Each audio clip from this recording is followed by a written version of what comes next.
The Hero Two Doors Down, written by Sharon Robinson, Jackie Robinson's daughter, is a fictional tale of a Jewish boy's African American baseball hero moving into his neighborhood. This book focuses on main ideas such as diversity, culture, discrimination, and race. The book opens with Stephen, who will also be referred to as Stevie or Steve, and his dad discussing Dodger spring training. Steve asked his dad why the Dodgers had to practice in the Dominican Republic. His dad explained that all people were welcome to play baseball together in the Dominican Republic. Dad went on to explain that in some parts of the United States, such as Florida, where the Yankees spent their spring training, blacks and whites were segregated, which meant that Jackie would not be able to stay at the hotels and eat where his white teammates would be able to. This is the first time that the reader will be introduced to the main idea of discrimination. The author pulls on segregation and race to drive this concept. The book flows along to Chapter 2, where Stevie and his best friend Senna have a discussion about the big news of an African American baseball player moving into the neighborhood. Senna tells Stevie that her mother said that the neighborhood has always been Jewish, and Senna made a comment about the neighborhood remaining the same.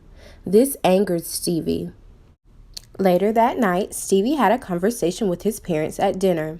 His parents informed him that a petition was going around to keep the African Americans out of the neighborhood, but his parents said they had not signed it because they believed that all races should be able to live in harmony. The reader is introduced to a conflict at this point in the story. It seems as though Stevie and Senna have differing viewpoints on diversity. I think it is very interesting how the author sets up this dynamic, considering that both of these groups are minorities and discriminated against. Following this dinner conversation a few days later, Steve finds out that Jackie Robinson is moving in. The Robinsons and the Satlows, Steve's family, quickly grow close. Steve is invited over for dinner with the Robinsons. He and Jackie have a conversation about the integration of armed forces. And I just want to say a little snippet that the setting of this book takes place between 1947 and 1949, almost until 1950.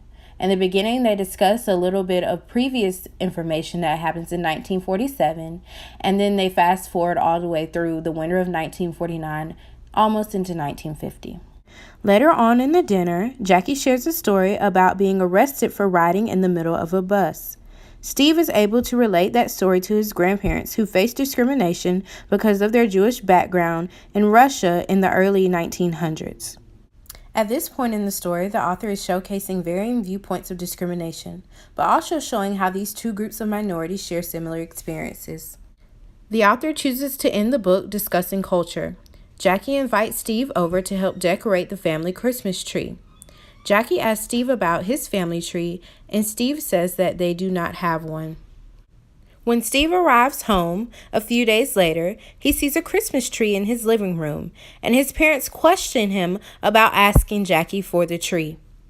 His parents explain to him that Christmas is a Christian holiday, and that a Christmas tree represents tradition, but also that holiday. They explain to him that they do not celebrate Christmas because they are Jewish, so the equivalent to a Christmas tree for them is their menorah. The Robinsons stop by to deliver ornaments for the Christmas tree, and that's when Steve's mother explains that they are Jewish and do not celebrate Christmas. Instead, they celebrate Hanukkah. The Satlows offer the Robinsons a place at their table on the first night of Hanukkah to experience their traditions. The Robinsons come over on the first night of Hanukkah. Jackie and Steve light the first candle on the menorah, and the book ends by them pledging their friendship to one another. I think the author chose to end the book with culture because culture is something that unifies a group of people. It is also something that we can share with others. When we understand a group of people's culture, we can understand them better. And when we understand a group of people better, discrimination or prejudice are reduced. So I just wanted to record a video and talk about what I thought of The Hero Two Doors Down. So I think that this book is for 3rd through 5th grade students. I think that there should be a history lesson before you teach this book, because students need to know about these words such as discrimination, Jim Crow, segregation. They need to know what happened to the Jews. So a history lesson would be beneficial before you teach this book. Secondly, I think that she does a great job at using the proper vocabulary that's age appropriate for a book such as this. She does a good job of introducing con- complex content such as segregation and discrimination and prejudice and big vocab and big concepts such as those to students who I feel like could read this is third to fifth grade. So I feel like the book was a good length.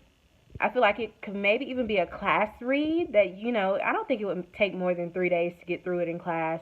Maybe a week if you really want to go and get in depth about certain concepts and discuss them with the class. I think a good project would be to design a way to block the petition.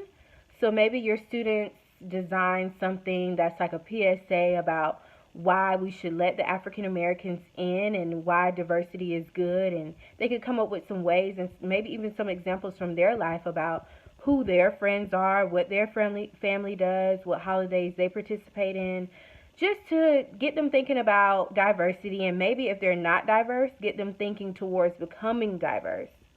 So I really feel like this book was helpful in doing that. Also, I feel like this book was just spot on when it comes to how families should talk about diversity. The Satlows, which is Stevie's parents, did not shy away from speaking to him about what situations were. They were honest and truthful with him. And I feel like they had a great perspective. I feel like they weren't overly, oh, all love and hugs, but they did have those serious conversations with him and talk about, that some people may feel that way, kind of like Senna's parents. They didn't accuse her parents of being discriminatory, but they did say if they may feel that way, we don't know. So I think they were very real with Stevie in this book. So I really appreciated that. All in all, it was a great book, and I would read it again. I read it in one sitting. I couldn't put the book down. I'm an early childhood major. I wish that I was elementary so I could teach this book.